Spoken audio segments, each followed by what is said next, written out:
ei se ollut niinku ikinä mikään aktiivinen urheilulaji niinku mun mielessä, mutta sitten tavallaan niinku jotenkin se kipinä nousi siitä. Okay, ladies and gentlemen, now up from Turku, Finland, Seppo Paju.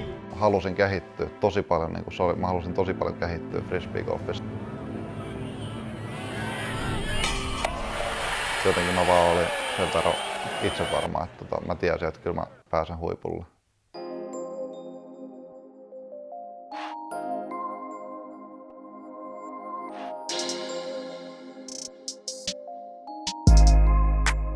Frisbeegolf on meikäläistä kiinnostanut vuodesta 2006 lähtien.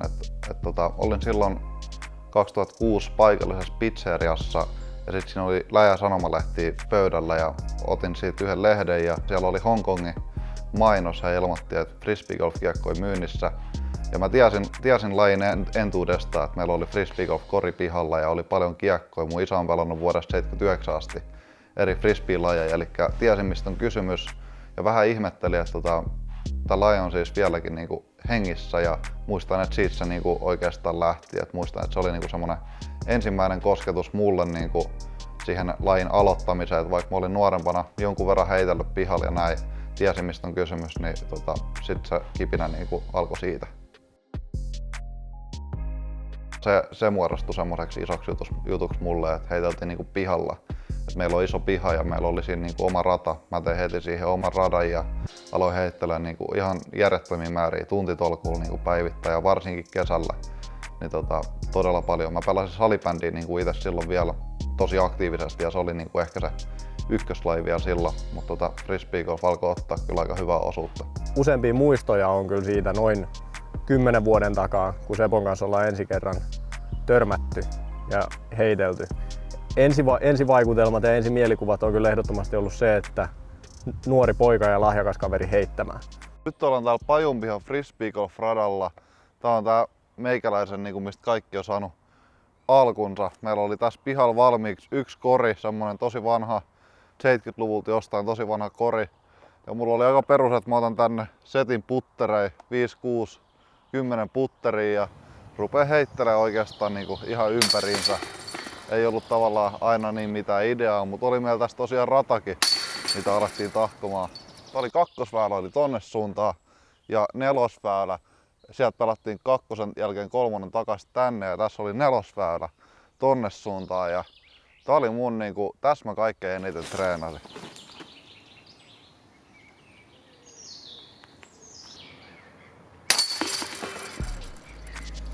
YouTubesta mä kattelin tosi paljon erilaisia heittotyylejä ja heittäjiä ja ne eri heittäjät ja heittotyylit kiehtomaan tosi paljon. Silloin ei hirveästi ollut eri pro-pelaajia siellä. Siellä oli just ehkä joku 4 semmoista pelaajaa, ketä pystyi kopioimaan ja otin niiltä paljon oppia. Muistan, että aloitin ekaksi niin, että mä heitin mun isän heittotyylillä. Hänellä oli just semmoinen koppaustyyppinen heitto, että heitetään korkealle niin, että se vähän tulee sieltä takas, mikä ei frisbeegolfiin sitten taas sovellu oikein yhtään. Ja mä huomasin, että kaikki pro-pelaajat heittää enemmän tästä semmoisella suoralla vedolla ja se oli ensimmäinen semmoinen juttu. Se ei ollut kauankaan siitä, kun mä olin aloittanut, että mä aloin keskittyä siihen oikeaan tekniikkaan. Se oli mulle tosi tärkeää, että mä pääsin heittämään tuohon pihalle.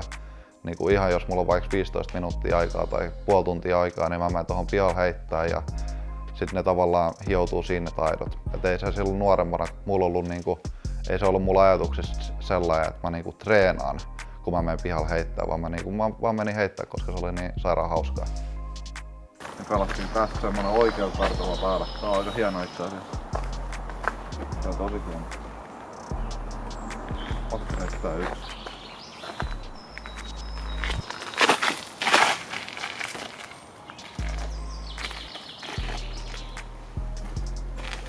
Tää pelattiin siihen sähkötolppaan, mitä siellä oli. Mulla on pari kaveria, Teemu Nissinen ja Leo Piironen ja Ilari Tuoma, ketkä on kaikki tällä hetkellä ihan Suomen ja Euroopan huippupelaajia. Niin jotenkin meillä oli kaikilla mun mielestä semmoinen aika selkeä visio ollut jo tosi pitkään, että pystytään olemaan ja haluttiin olla hyviä. Me järjestettiin yhdessä kaikkia leirejä ja mä heitin itse tuossa pihalla ihan tuntitolkulla joka päivä ja kaikki aika mitä mulla oli, niin mä niinku heitin ja vaikka mulla ei olisi ollut aikaa, vaikka mä olin koulusta ihan missä vaan, niin mä vaan miettisin frisbeegolfia koko ajan. Ja se oli tosi selkeät mulle, että niinku maailman huipulle tähdätään ja no, Suomen huipullehan mä pääsinkin aika nopeasti tavallaan. 2011 mä sitten olinkin niinku Suomen mestari.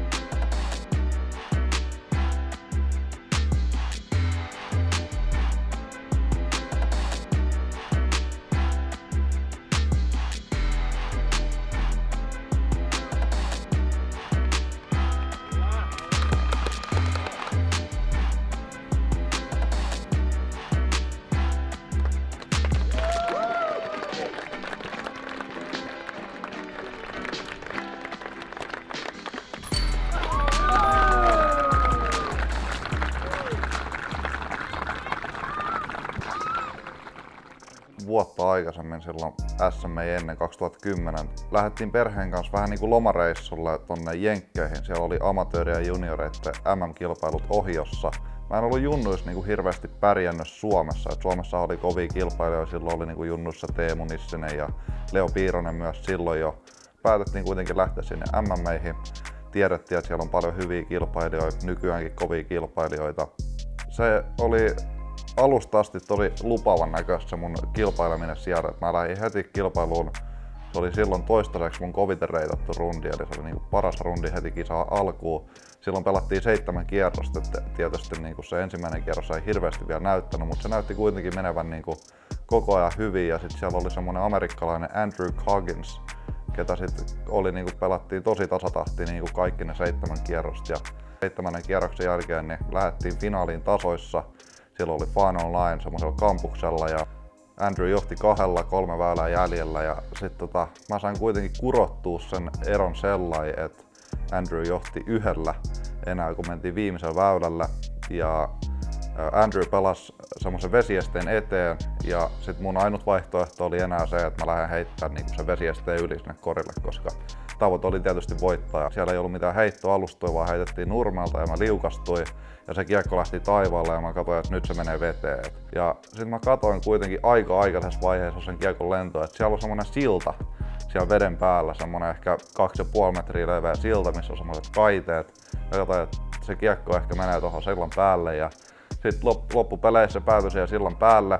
Sitten sitä aika kauan siinä katsottiin, että onko se niinku inbounds vai OB ja lopulta päädyttiin siihen, että se on inbounds. Andrew oli sisällä siis avauksella itse ja jatko siitä, heitti pitkäksi. Mä olin siinä sillalla ja mä muistan, että mä olin tosi lähellä sitä kaidetta, sellainen, että se oli korkealla ja jouduin heittämään siitä seuraava heito. Ja sit kun kori oli vesiesteen lähellä taas, niin mä heitin sit sellainen, että heitin sen kaiteen yli. Sitten heitin sen vesiesteen reunalla oli semmoista kivetystä, niin heitin sen kivetyksen päältä niin, että se skippasi ehkä johonkin 4 metriä. Et siinä kävi meikäläisellä aika hyvät hillot. Andrew oli heittänyt pitkäksi, missasi sen ja sitten mä laitoin. Eli mä sain sen yöheiton kiinni ja oltiin tasoissa. Ja sitten mentiin äkkikuolemaan ja se päätyi meikäläisen eduksi ensimmäisellä väylällä, niin meikäläisestä tuli nuorten maailmanmestari. Nuorten maailmanmestaruus on edelleen ihan niinku yksi tärkeimmistä tutuista mulle ja oli silloin varsinkin niinku maailmanmestaruus aina on niin kuitenkin jollain tapaa tosi erityinen ja mä uskon, että se tavallaan johti mua sille tielle, tavallaan voittojen tielle. Mä oon siinä mielessä aika onnekas, että mä oon aina menestynyt niinku frisbeegolfissa ja mä oon aina päässyt miettimään pääasiassa niitä hyviä juttuja, niitä onnistumisia ja kisavoittoja ja näin, mutta mä mietin myös tosi paljon niinku vaikka olisi onnistunut kisa, niin mä koitan löytää sieltä niinku myös ne epäonnistuneet heitot ja epäonnistuneet väylät ihan vaan sen takia, että mä pystyn kehittämään itseäni paremmin.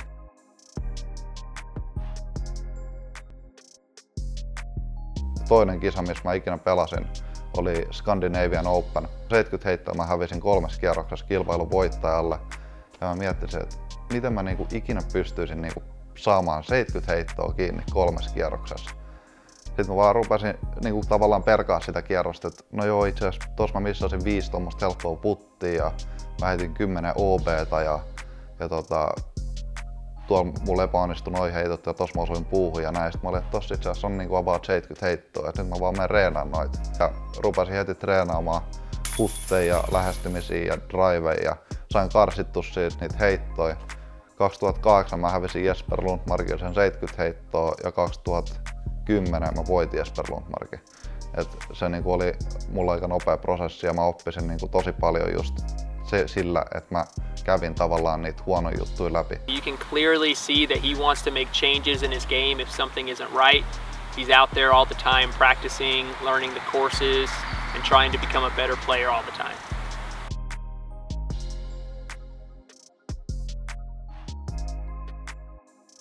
Mä olin ollut 2013 armeijassa ja se oli mulle niinku tosi huono vuosi niinku pelillisesti. Et mä en menestynyt missään kisassa yhtään, mä en ollut lähelläkään voittoa ja ratingikin mulla tippus niinku ihan reippaasti.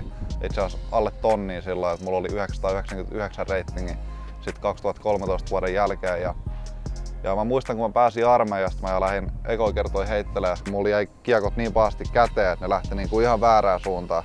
Niin on käynyt pelaajille, että tavallaan että heitto katoi ihan täysin.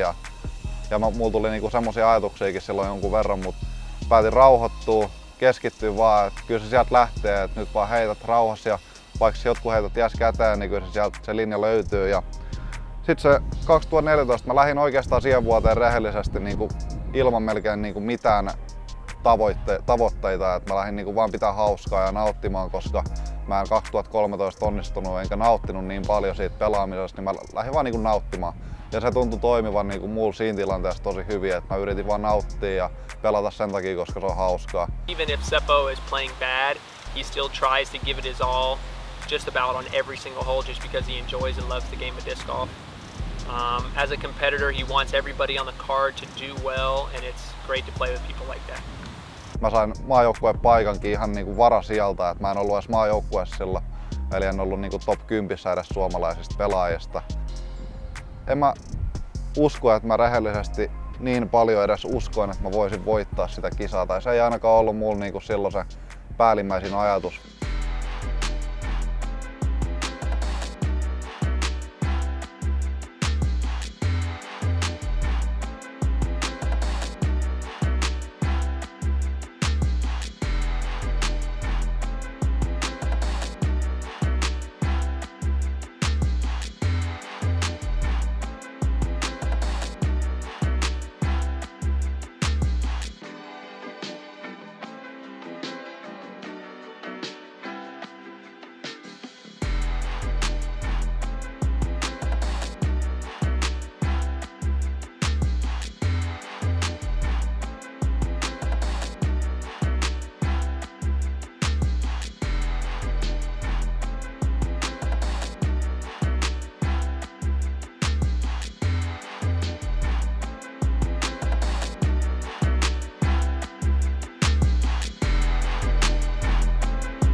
Pretty well. And there's your 2014 European Championships champion.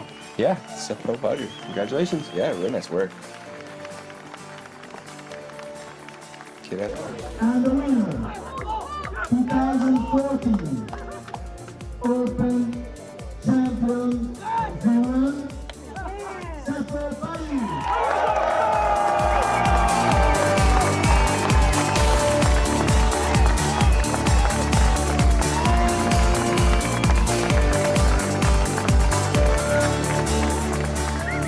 Se oli niinku aivan käsittämätön juttu, koska 2013 huonoin vuosi ikinä ja 2014 Euroopan mestaruus, niin se oli tosi siistiä.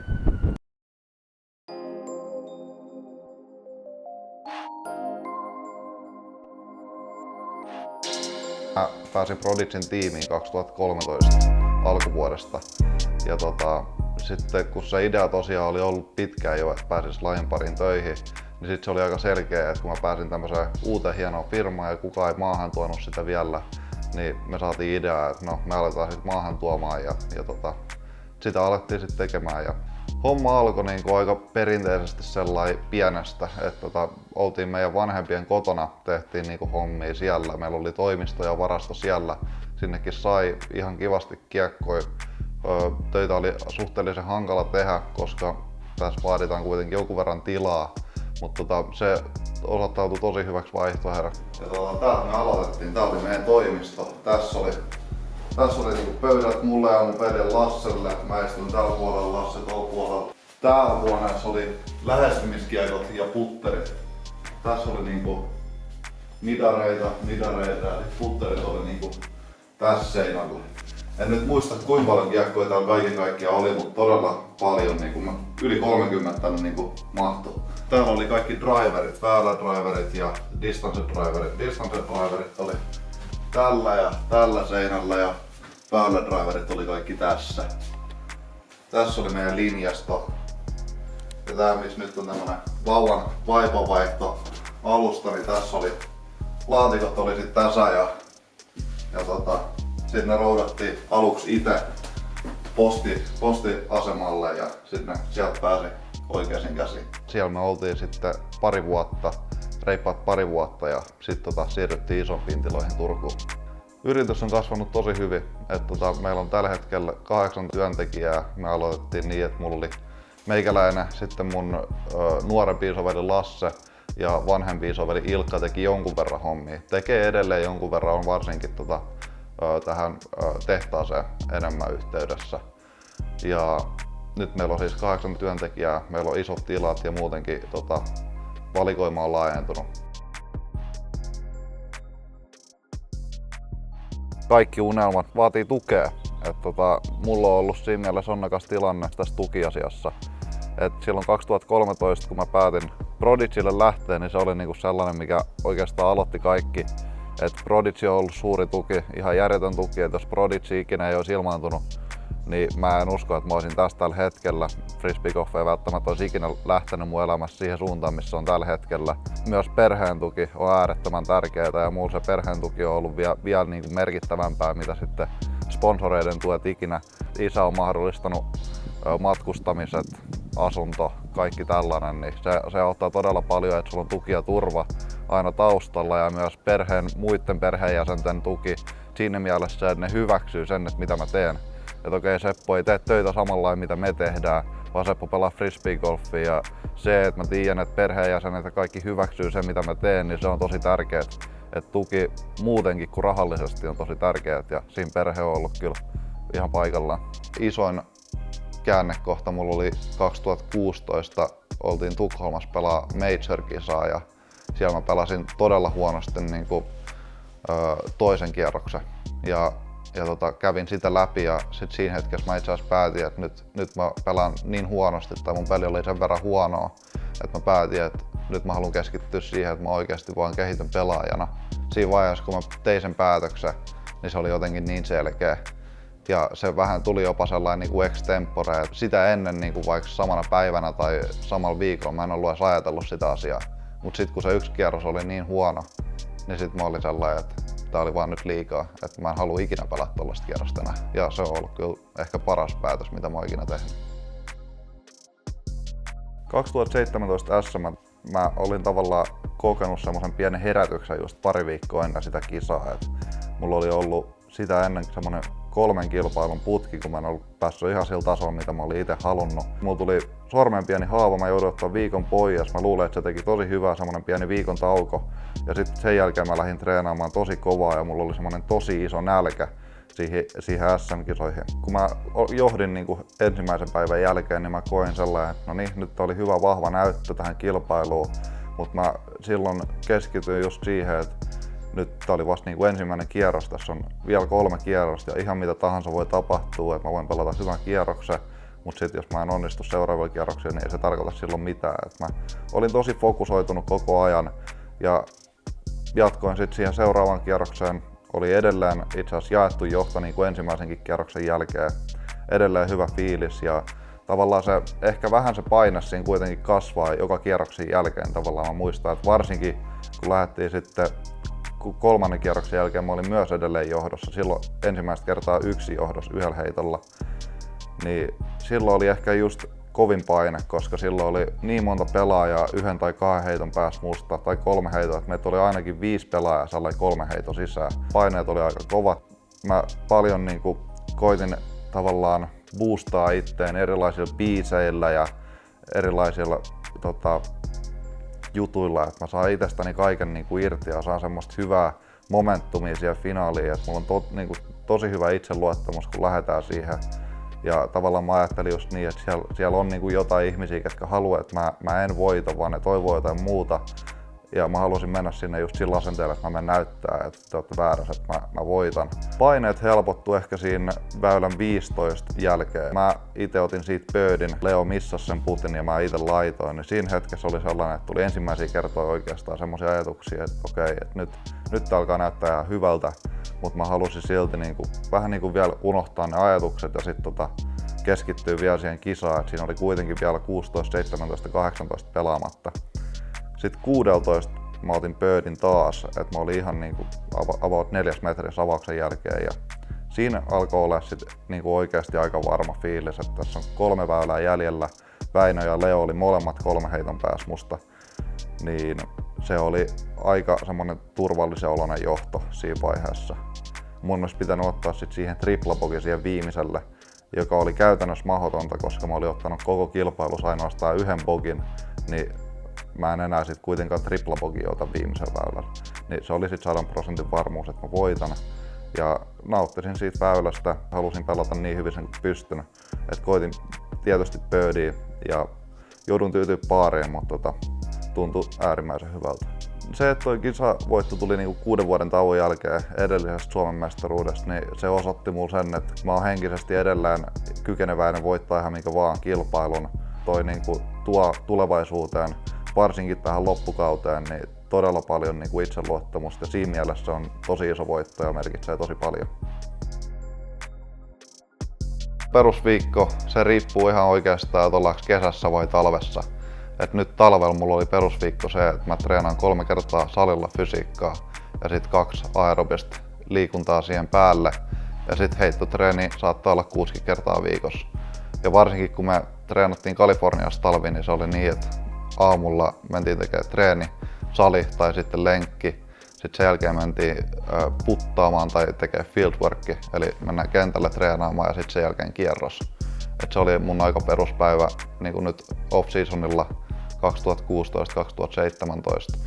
Ja kesällä se on riippuen ollaanko ihan niin kuin kiertueella, niin se on sitten ihan treenikierros aamulla ja sitten se on melkein siinä. Et niin kuin ratoja treenataan paljon, koska mennään paikasta toiseen melkein joka viikko. Nyt mä oon ollut 5 viikkoa pelaa eri paikoissa ja eri maissa kisoin, niin se on niin, että siirrytään paikasta A paikkaan B ja sitten mennään pelaamaan kisarataa, tutustumaan rataan ja koitetaan tehdä sit siinä samalla tietysti jonkun verran myös fysiikkaa, mutta sitten aina jos on kisojen välissä on pari viikkoa tai näin väliä, niin sit silloin tehdään fysiikkaa. Sitten kun on kisat käynnissä, niin keskitytään sitten oikeastaan siihen. Seppo on kunnioitettavan määrätietoinen.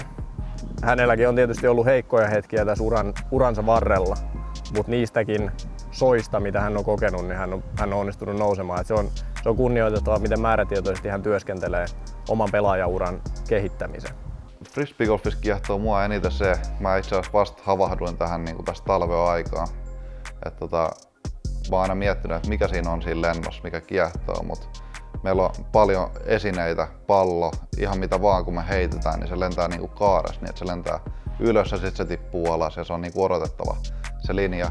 Mutta frisbeen kun heittää, niin se vaan liitää, eikä mikään muu artikkeli lennä sellainen.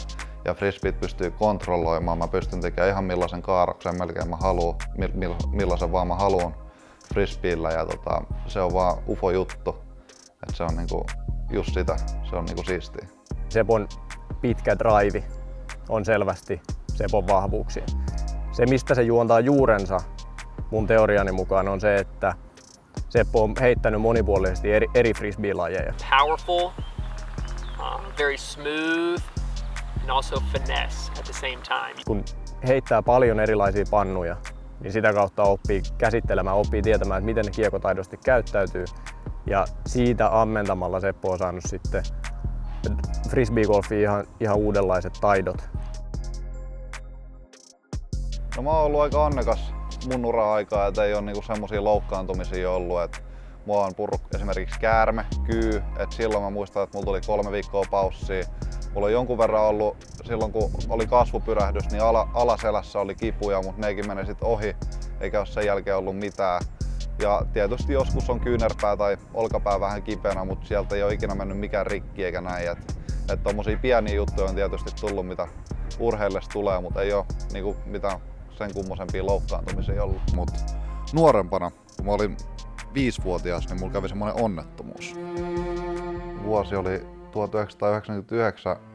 Muistan, meillä on kotoon sellaiset kaarevat portaat.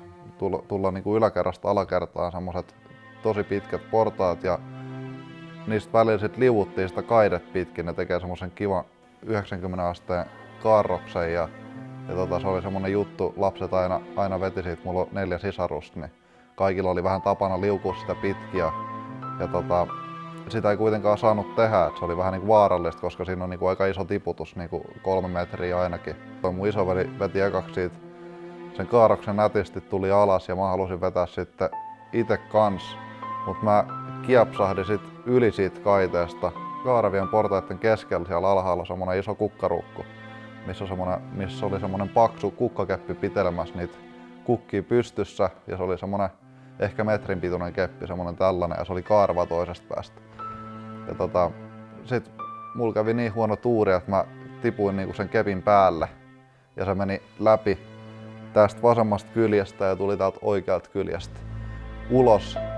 Ja se oli noin tommonen pikkusormen paksunen ja helvetin kovaa materiaalia. Siitähän syntyi kauhea hätä ihan rutinoidulla ensiapupoliklinikalla.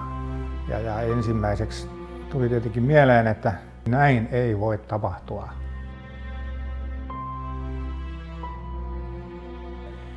Ja ensimmäinen ajatus oli se, että se täytyy katkaista. Se seiväs, kun se oli molemmin puolin puolisen metriä ulkona. Ja sitten se oli murtunut toisesta päästä, niin että me nähtiin, että tämä ei ole metallia, vaan tämä on jotain muuta. Ja niin sitten me ruvettiin siihen katkaisuhommaan täältä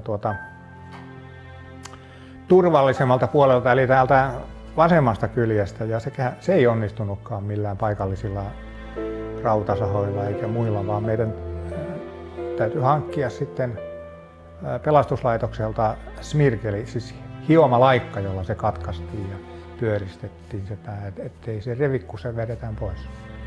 Se sijainti näytti siltä, että mikä tahansa todellinen katastrofi on jo valmis, että tästä täytyy olla todella varautunut ennen kuin lähdetään mitään tekemään. Tämän tapaiset vammat on semmoisia, että kyllä niihin menehtyminen jo heti alussa sen vamman, aivan siis ensimmäisenä minuutteina, niin se on melkein 100%. Maksan portti, sappitiet eivät olleet vaurioituneet, ei haima ja suolikin oli aivan ehyt, ettei ollut niin kuin sellaista riskiä, että olisi tullut välitön massiivinen tulehdus. Ja täytyy jälkeenpäin sanoa, että sitä seipäästäkään ei tullut mitään infektiota. Ei haavaan, kumpaakaan haavaan eikä sisään. Tämä meni hyvin taitavasti sen maksan niin kuin alapuolelta läpi. Niin, että siihen maksaankaan ei tullut mitään vaurioita todella. Ja aortan ja sen alaporttolaskelun välistä. Ihmeellistä. Jos olisi ollut vaikka 5 senttiä ylempään, niin sitten olisi ihan varmasti henki lähtenyt. Mutta siinä oltiin aika lähellä, mutta onneksi oli onni matkassa ja mulla on ollut onni matkassa niin kuin sen jälkeen aina ja tulee aina varmasti olemaankin.